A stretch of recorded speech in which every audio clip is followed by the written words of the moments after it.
All right, Sacramento, what is going on? Happy Friday to everybody. Boy, I hope you guys are having a great Friday, and I hope it's a great weekend. We got some Jonathan Kuminga news, and apparently he has met with the Sacramento Kings brass this week to possibly talk about potentially joining the Sacramento Kings for this upcoming season and for the beyond future. My first reaction is obviously it's been all summer long that his name is linked to being a Sacramento King, and we're about to go into the last week of July, and Jonathan Kaminga wants to be a Sacramento King.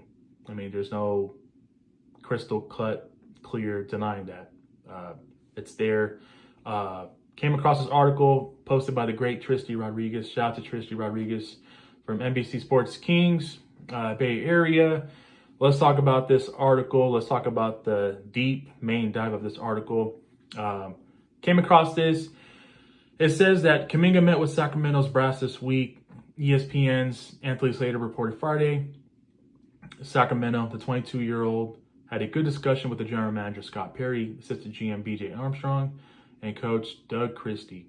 Kuminga had contact with the Kings the last couple of days. Slater said it was the first time he met Scott Perry, and this wasn't in person, but it's the first time he's communicated with Scott Perry, Doug Christie, and BJ Armstrong. And for what I've gathered, he liked the pitch that Scott Perry gave. He's open-minded to the idea of Sacramento. I think a part of that, the part I know of that pitch is you're talking starting role. You're talking bigger opportunity than the Warriors are necessarily offering right now. And I think that's the part that shouldn't get lost in the situation. Jonathan Kuminga isn't just looking for an exact contract he wants a free agency. He's looking for the opportunity he wants on the court. And shout out to Anthony Slater that reported this as well. And, you know, with Tristy Rodriguez coming up with this article and talking about the goods. Listen, Jonathan Kuminga wants a bigger role. I think people forget the fact that it's not only just about the contract and what he wants money-wise. Obviously, he wants a bigger role. He does not see that happening currently with the way the Warriors are constructed and built. He's backing up Jimmy Butler. There's no room for him in the starting lineup. And he doesn't want to go back to the Bay Area. Knowing that he's restricted, he's made it clear to the Warriors, I'm not coming back. I mean, what more do you do from an organization point where the player says they don't want to come back and they want to be gone? What do you do? You know, I think it's best for the Warriors to definitely just trade him, get something for him while they can, instead of letting him walk for nothing. And here's the thing now. The tricky part about this is that the Kings, before what we know is that they offered Devin Carter, Dario Saric, and 2 second-round picks. That was the offer that the Warriors balked at, and they were like, "No, we're good." So the Kings are aggressively pursuing Jonathan Kuminga. They're having conversations with them. And, I came across this tweet, and I'm not surprised by this. Let's take a look at this. The Warriors recently expressed interest in Keon Ellis, who the Kings have kept off limits on ongoing sign and trade negotiations involving Jonathan Kuminga. Ellis, one of the most underrated 3-and-D guards, becomes eligible for a new long-term deal during the 2025-2026 season. Now, the Kings could have locked him up this summer. They decided not to, but that doesn't mean it's the end of the world. They can still give him a new contract extension at some point during the season.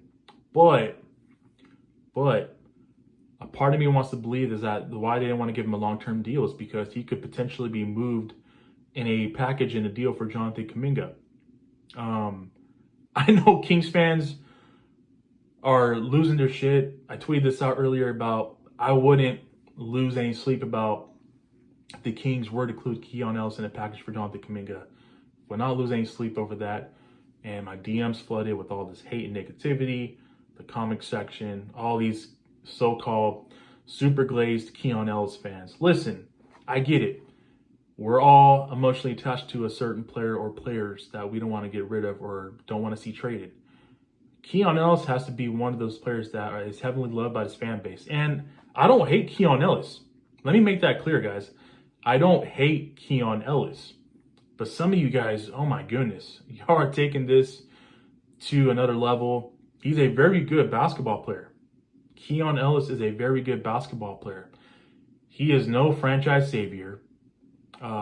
He is above average at best. I don't see any star or superstar potential in Keon Ellis in the same way that, Jonathan Kuminga's ceiling could be. If anytime a young 22-year-old forward with the experience that Kuminga has is open to coming to Sacramento and open to signing and playing here for a bigger role, Keon Ellis shouldn't be the holdup in that package, is what I'm saying, guys. It won't be the end of the world if Keon Ellis is traded in a package for Jonathan Kuminga. It works out for both teams, honestly. Warriors get a 3-and-D type of guard next to Stephen Curry and help out Curry defensively. Take pressure off Stephen Curry. Keon Ellis is a very good basketball player. Let me make that clear. He's a very good basketball player. But there's no way in form of a shape or hate that I'm going to be hesitant to move him in a package for Jonathan Kuminga. I mean, if that's what the Warriors want, then so be it. I am all for it. You get if this means that Keegan Murray can move to the 3 spot and have sliding Kaminga next to Sabonis at the 4 and 5, I'm all for it, man. Keegan Murray probably is asking for some defensive wing, some help at the wing position, and I think Kaminga and Keegan Murray can be very damn dynamic for years to come for the Sacramento Kings. Keep in mind, I think Kaminga is younger than Keegan Murray as well. So my point is, Keon Ellis, we shouldn't even hesitate about Keon Ellis being traded in the package for Jonathan Kuminga. Now, can they find a way to get Kuminga without giving up Keon Ellis? Absolutely.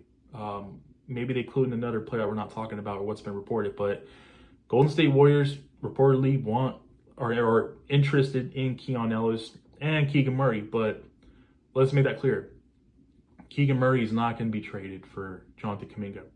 You add Jonathan Kuminga next to Keegan Murray.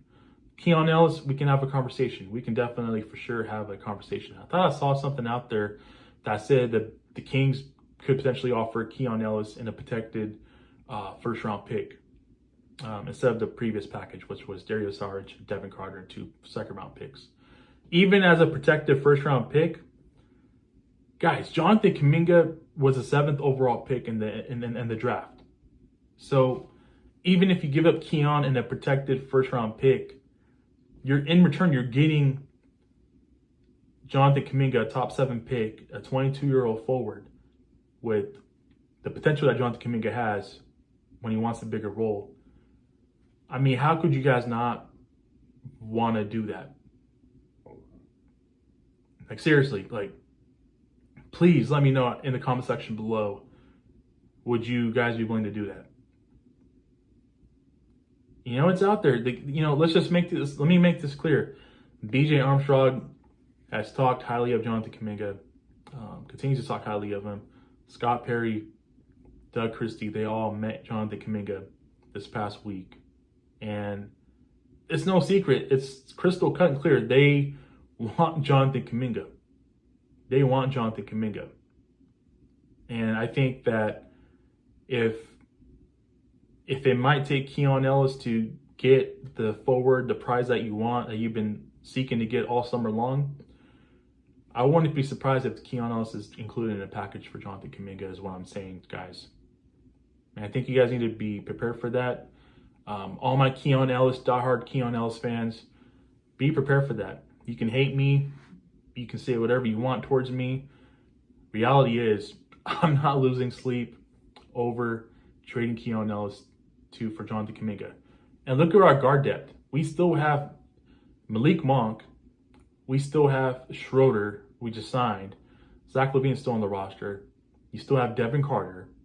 That's 4 guards. I didn't even name Nick Clifford yet, our standout guard over the summer.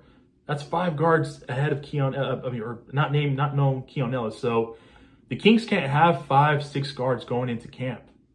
They just can't. And one of them or a few of them have to go. And I hate to tell you, the Warriors like Keon Ellis, and there's a good chance Keon Ellis could be moved in a package for Jonathan Kuminga. So I'm just preparing you guys for it. So with that being said, I greatly appreciate you guys tuning in, man. Thank you so much. It means a lot to me. Anything breaks news related, if the Kings do acquire Jonathan Kaminga over the weekend, or if Keon Ellis is one of the pieces that will be going to the Golden State Warriors, we shall see. I will have it for you guys here. If you're new to my channel, welcome to my channel. Please hit the like and subscribe. I'll greatly appreciate it. Smash that like button, man. And like I said, the Keon Ellis fans, I get that, you know, he's your favorite player. I get that you guys could be weirdly obsessed with Keon Ellis, but listen, man. It's not the end of the world if Keon Ellis gets traded. I mean, I think I seen that I said that when the Kings traded DeMarcus Cousins, when the Kings traded Chris Webber, you know, when the Kings traded Tyrese Halliburton, and you know, this past year when the Kings traded De'Aaron Fox. It's not the end of the world, guys. If Keon gets traded, it is what it is. But I want to say, whether he gets traded or not, I want to say the Sacramento Kings really love Jonathan Kuminga, and Jonathan Kuminga is open to coming into here in Sacramento playing for the Kings. Wouldn't be hesitant to add him to the roster, man. If you have to sacrifice Keon Ellis to add Jonathan Kuminga, you do it. You definitely for sure do it. So with that being said, I will catch you guys in my next video. Have yourself a great day. Peace.